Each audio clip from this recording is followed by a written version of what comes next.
రాష్ట్ర ప్రభుత్వం జగన్మోహన్ రెడ్డి గారి నాయకత్వంలో 2019 నుంచి ఇప్పుడు వరకు సుమారు 80 నుంచి 90 మంది వరకు సలహాదారులు ఉప సలహాదారులు నియమించారు. ఈ 80-90 మంది సలహాదారులను నియమించి ప్రభుత్వానికి ఏ విధంగా వీళ్ళు సలహాలు ఇస్తున్నారో ఎవరికి అర్థం కాని పరిస్థితిలో ఉంటే మన రాష్ట్రానికి తీవ్రమైన ఆర్థిక సంక్షోభం ఏర్పడుతోంది.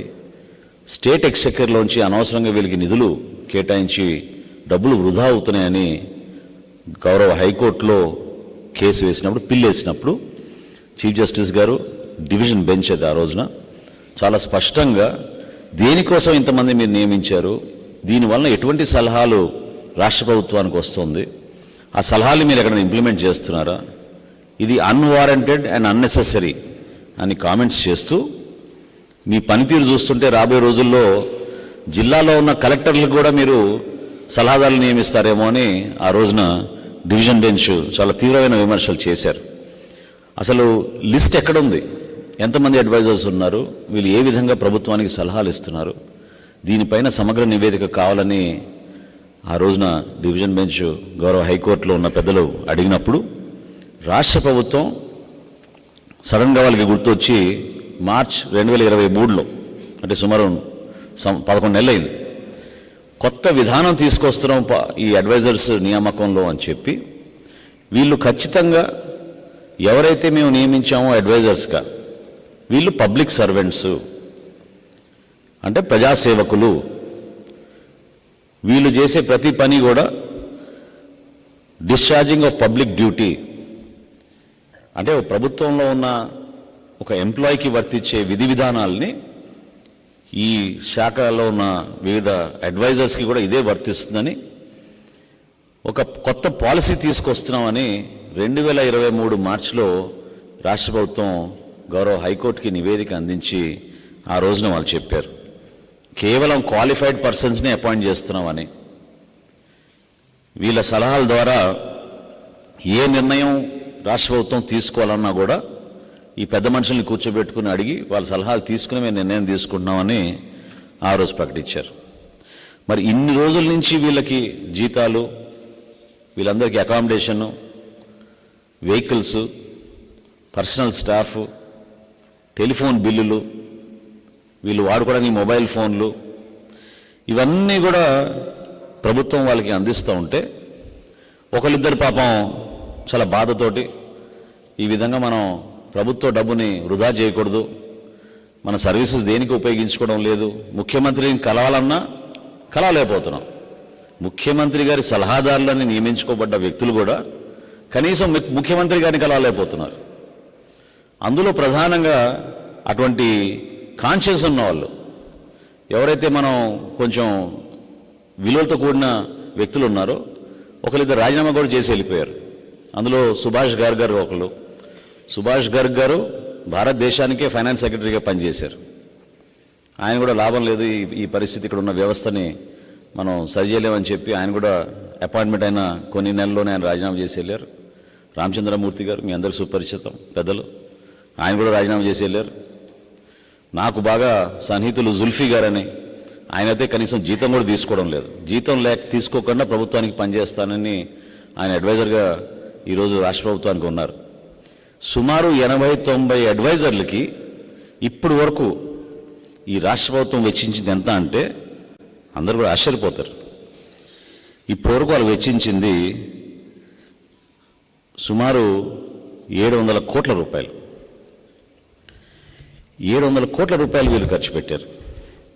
680 కోట్లు టు బి స్పెసిఫిక్. ఈ 680 కోట్ల రూపాయల్లో ఒకే ఒక ప్రధానమైన సలహాదారులు ఎవరైతే రోజు ప్రెస్ కాన్ఫరెన్స్లు పెట్టి పార్టీ కార్యక్రమాల్లో చురుగ్గా పాల్గొంటూ ఉంటారో మన సజ్జల గారు, ఆయన ఖర్చే 140 కోట్ల రూపాయలు. అసలు ఈ రాష్ట్ర ప్రభుత్వానికి ఎటువంటి అడ్వైస్ ఇస్తున్నారు వీళ్ళు?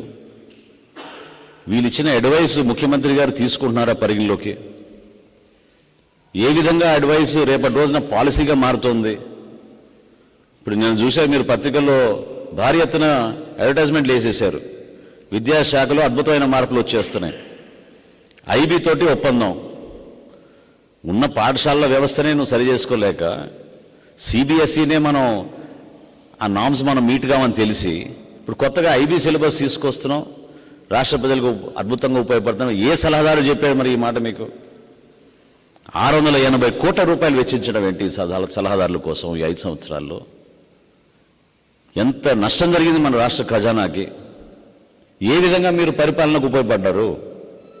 ఈరోజు మేము ప్రధానంగా డిమాండ్ చేసేది ఏంటంటే, అనేక సందర్భాల్లో మేము ప్రెస్ కాన్ఫరెన్స్ పెట్టి వాస్తవాలు మీకు పూర్తి వివరాలు అందిస్తున్నప్పటికీ కూడా ప్రభుత్వం ఎందుకు దీన్ని సీరియస్గా తీసుకోవడం లేదు?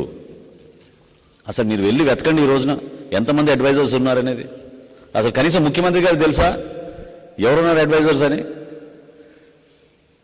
నాకున్న సమాచారం కేవలం ఇద్దరే ప్రతిరోజు ఆయనతో మాట్లాడుతూ ఉంటారు, మిగతా ఎవరు మాట్లాడరు. ముఖ్యమంత్రి గారికి కనీసం ఒక పత్రికా సమావేశం ఏర్పాటు చేసి మన చీఫ్ గెస్ట్గా కూర్చోబెట్టాం ముఖ్యమంత్రి గారిని. కనీసం పత్రికా సమావేశం ఏర్పాటు చేసి ముఖ్యమంత్రి గారు కనీసం ఎవరెవరు అడ్వైజర్లు ఉన్నారో చెప్పనండి ఆయన పేర్లు. 80-90 మందిని మీరు అపాయింట్ చేసి వీళ్ళకి ఇంత జీతాలు, వీళ్ళకి ఇంత ఖర్చులు, ప్రభుత్వ ఖజానా నుంచి 680 కోట్ల రూపాయలు ఈ 5 సంవత్సరాల్లో వెచ్చించారంటే, అందులో ఒక సజ్జల గారికే 140 కోట్ల రూపాయలు వెచ్చించారంటే ఏ విధంగా మీరు దీన్ని జస్టిఫై చేయగలుగుతారు? హైకోర్టు చాలా స్పష్టంగా చెప్పింది, unwarranted unnecessary expenditure, unaccounted for. అసలు ఎంతమంది అడ్వైజర్ని అపాయింట్ చేశారో కూడా లెక్కలేదు వీళ్ళ దగ్గర. ఖచ్చితంగా మేము డిమాండ్ చేసేది ఏంటంటే ఈ రోజున జనసేన పార్టీ నుంచి ఈ అడ్వైజర్ని మీరు అపాయింట్ చేసింది లిస్ట్ మీరు ముందు పబ్లిష్ చేయండి, రాష్ట్ర ప్రజలకు తెలియాలి ఎవరెవరు ఏ శాఖ కోసం ఏ పని కోసం మీరు అపాయింట్ చేశారు. అదేవిధంగా వీళ్ళు ఎటువంటి సలహాలు మీకు ఇచ్చారు, ఇచ్చిన సలహాలని మీరు ఎక్కడైనా ఇంప్లిమెంట్ చేశారా, ఇదేమైనా పాలసీగా మారిందా, దేనికోసం మీరు వీరందరినీ తీసుకొచ్చారు?